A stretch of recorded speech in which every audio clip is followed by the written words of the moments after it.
President Trump welcomes Israeli Prime Minister Benjamin Netanyahu to the White House. We'll look at whether progress was made toward a ceasefire agreement in Gaza.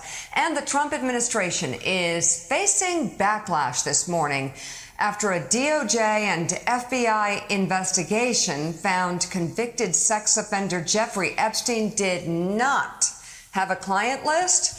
We'll go through the right-wing anger toward the Attorney General on that. Good morning and welcome to Morning Joe. It's Tuesday, July 8th with Joe, Willie, and me here. Investigation found convicted sex offender Jeffrey Epstein did not have a client list. We'll go through the right-wing anger toward the Attorney General on that. Good morning and welcome to Morning Joe. It's Tuesday, July 8th with Joe, Willie, and me here. And we start, Willie, this morning with the latest out of Central Texas. Yeah, good morning, guys. The death toll, as you mentioned, Mika, from those devastating floods now has risen to more than 100 people across 6 counties. The majority of those killed in storm-ravaged Kerr County, where local officials say 28 children are among the dead. That county is where Camp Mystic is located, a beloved, nearly century-old summer camp for girls. Camp officials yesterday say they're grieving the loss of 27 campers and counselors following the catastrophic flooding on the Guadalupe River. 10 girls and 1 counselor from the camp still missing this morning.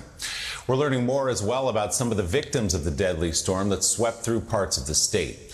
Blair and Brooke Harbor, just 11 and 13 years old, were vacationing with their family in Hunt, Texas, camping when pounding rain and floodwater ripped through the area. When rescuers recovered their bodies on Saturday, the sisters were found with their hands locked together. That's according to a relative. 4 days out now from those raging floods, rescue crews still not giving up on the search for survivors, continuing to comb through the region in their search. But more rain is expected in central Texas over the coming days. The National Weather Service extended some riverside flood watches and warnings through Thursday, telling residents to remain vigilant, Mika.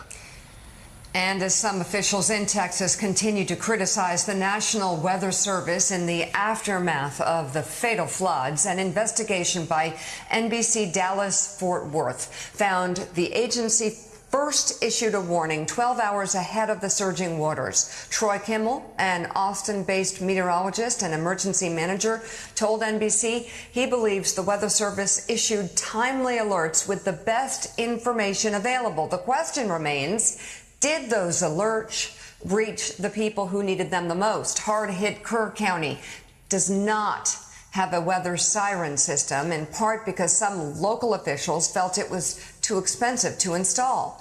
The Weather Service says it added keywords to a late-night warning to automatically trigger wireless alerts on cell phones and weather radios in the area. But at Camp Mystic, where cell phones were not allowed, or in other rural areas of the county with limited service, many may not have received the alerts at all. Meanwhile, one Texas town had something its nearby neighbors did not have. Comfort, Texas recently updated its disaster alert system, installing a new siren in the volunteer fire department's headquarters and moving the old one to a low-lying area of town. Friday was the first time using the new two-tiered siren system. Officials say no one in Comfort died as a result of the floods, and perhaps, Willie, it was the sirens. Yeah, it may have been, especially since we're talking about something that happened in the middle of the night when people are sleeping and maybe not hearing an alert or seeing one on their phone. Let's go to Texas, where we find NBC News senior national correspondent Jay Gray. He is in Kerrville this morning. Jay, what's the latest there? Yeah, good morning, Willie, Mika, Joe. Let's start with that search, the rescue and the recovery. It is still going on around the clock here. Hundreds of first responders on the ground and in the air. We're several hours away from sunrise here, and we've already seen multiple choppers overhead using night vision. As you talk about, more than 100 have died as a result of the storms here. That number expected to grow. And officials for the first time acknowledging they're not really sure how many are missing at this point, saying, and I'm quoting here, It's a lot, dozens still missing as that search continues. I want to give you a look at some of the devastation left behind by these floodwaters.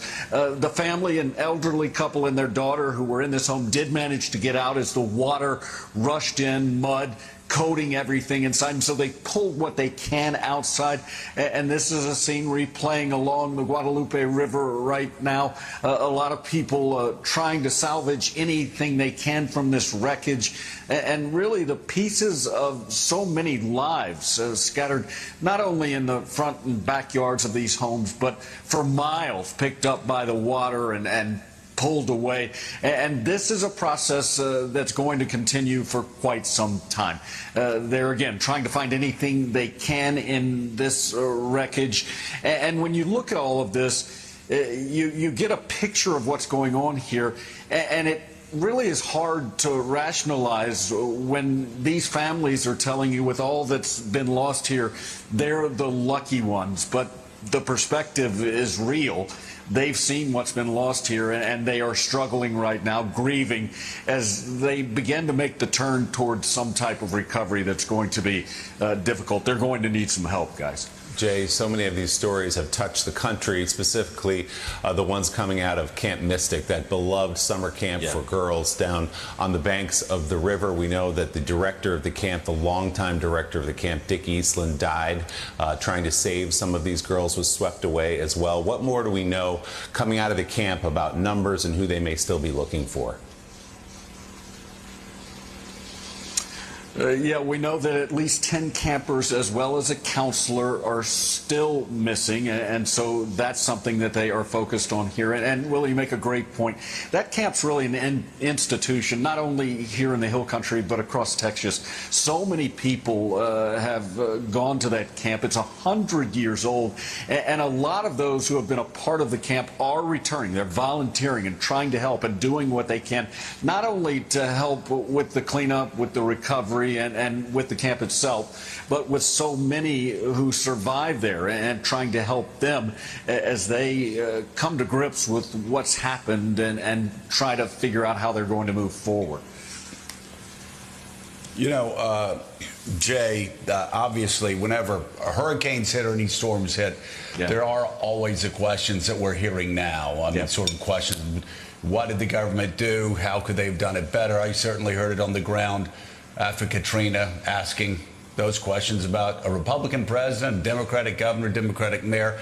We heard it last year with Hurricane Helene and FEMA's response.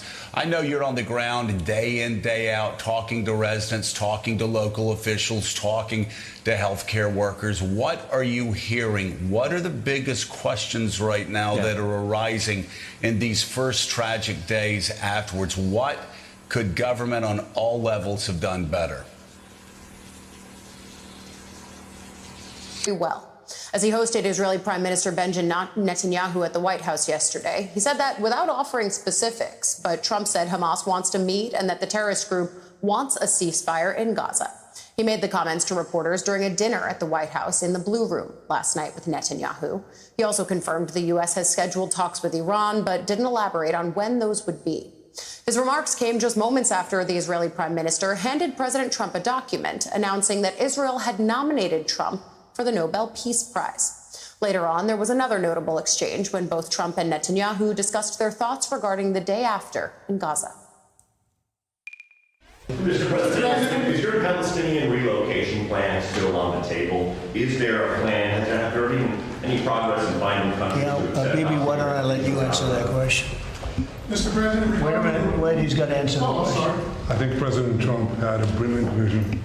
It's called free choice. You know, if people want to stay, they can stay. But if they want to leave, they should be able to leave. It shouldn't be a prison. It should be an open place and give people a free choice. We're working with the United States very closely about finding countries that will seek to realize what they always say, that they want to give the Palestinians a better future, and those who, and I think we're getting close to finding several countries, and I think this will give, again, the freedom to choose.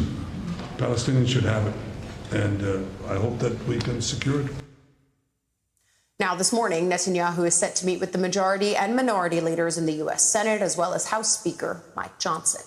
Joining us now at the table, staff writer at The Atlantic, Nancy Youssef. Nancy, first time I get to announce you as that. Congrats on the new gig. Thank you so much. Let's start where we just heard the Israeli prime minister there, talking about the fact that Palestinians in the region will have free choice, as he calls it, the ability to choose whether they stay there or go.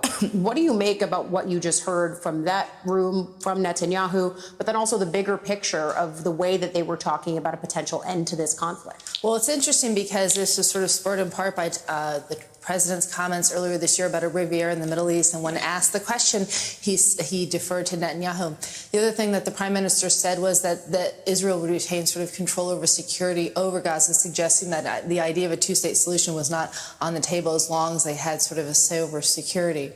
And so this comes in the context of both sides saying that they want a deal, talks going on in Doha, but as you noted, very few specifics. I think the dinner last night, as we get details about it, could set the sort of foundation and groundwork for what we'll see in the week ahead, because without any sort of breakthrough so far, I think the tone and tenor of the conversation could shape discussions this week in what the president hopes will lead to some sort of peace deal. Well, and then, of course, there's the Nobel Prize piece of all of this. We had Elise Labit on yesterday, who was talking to sources close to the president who say that he really likes this idea that he could get the Nobel Peace Prize, whether it's for efforts between Ukraine and Russia, between Israel and Gaza, for what he's done with India and Pakistan. I mean, we've even heard the president reference that. Is this actually a factor? It feels small compared to the peace that he could achieve. Well, he needs Netanyahu to get the very peace deal that he's seeking in Gaza, that he sees as sort of a stepping stone or a piece towards the Nobel Prize. And so it was interesting to hear the prime minister sort of offering to nominate him when he becomes himself so essential to any sort of peace deal. And so I think for the president, what it speaks to is the urgency that you hear from him about reaching some kind of deal, where the Palestinians are saying that they want things like a ceasefire to go on as long as there are talks, and that the humanitarian aid continue to go through the UN and not through the Gaza Humanitarian Foundation. The Israelis are also saying that they need an enduring security arrangement such that they can return, and the return of hostages. So there are all these very, very specific details that need to be worked out. But I think what you're hearing from the president is not sort of those details, but a sense of urgency to reach some sort of deal, to your point, in part because he sees it as sort of establishing himself as a peacemaker, which he frequently presents himself as. Yeah, and this was one of the central focuses of the first term. Jared Kushner, his son-in-law, was so central in negotiations with Israel on things like the Abraham Accords, and so I think they want to carry that legacy through to this term. I was also struck, though, by a little bit of news that was made on a separate conflict front, and that was with Ukraine and Russia. The president saying there that Ukraine needs to be able to defend themselves and that we will be sending more defensive military aid there. Can you talk about why this aid was stopped in the first place? We know that it was because of concerns about the U.S. stockpile, but then other national security officials were saying there's not actually a problem with our stockpile. What was your understanding of this and where it's going next? That's right. This is just 1 week after the U.S. suspended a shipment to Ukraine that included things like Patriot missile defenses and other munitions, as well as Stingers and other smaller munitions. The U.S. said it was because their stockpiles were low, but the U.S. isn't using Stingers. And so it was interesting to hear the president say, just days after his defense secretary, seemingly without consulting with the State Department or the White House, suspended them, now said that they need to resume. What he didn't say was whether that specific shipment would Xin chào tất cả các bạn quay trở lại video tô màu của mình. Hôm nay thì mình sẽ dẫn các bạn tô màu bức tranh về hai cô gái đang đi thu hoạch táo nha các bạn. Đầu tiên thì mình sẽ tô màu chiếc váy cho cô gái thứ nhất, và mình sẽ lựa chọn màu hồng để mình tô màu.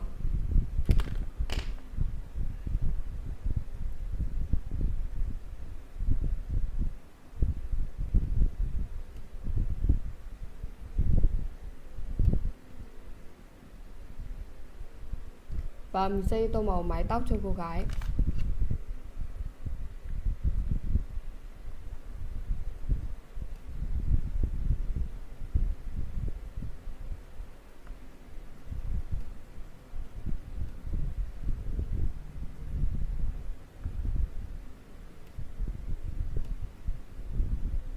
Và như vậy mình đã tô màu xong mái tóc. Tiếp theo thì mình sẽ tô màu giỏ táo nha các bạn. Và những quả táo này thì mình lựa chọn màu xanh để mình tô màu.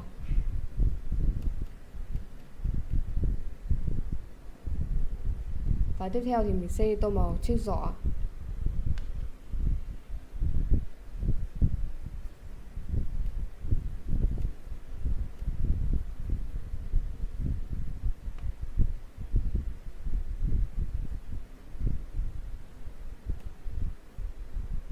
Và tiếp theo thì mình sẽ tô màu đôi giày cho cô gái.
Và những quả táo ở trên cây thì mình sẽ lựa chọn màu đỏ để mình tô màu.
Và như vậy mình đã tô màu xong những trái táo nha các bạn.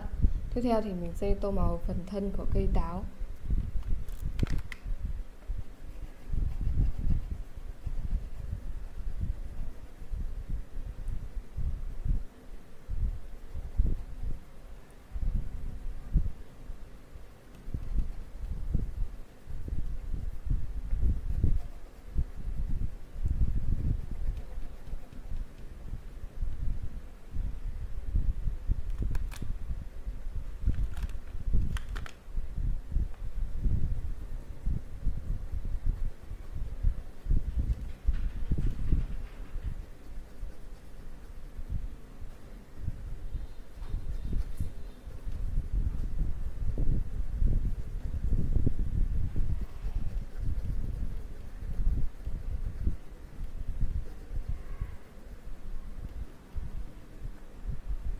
Và như vậy mình đã tô màu xong cây táo rồi nha các bạn.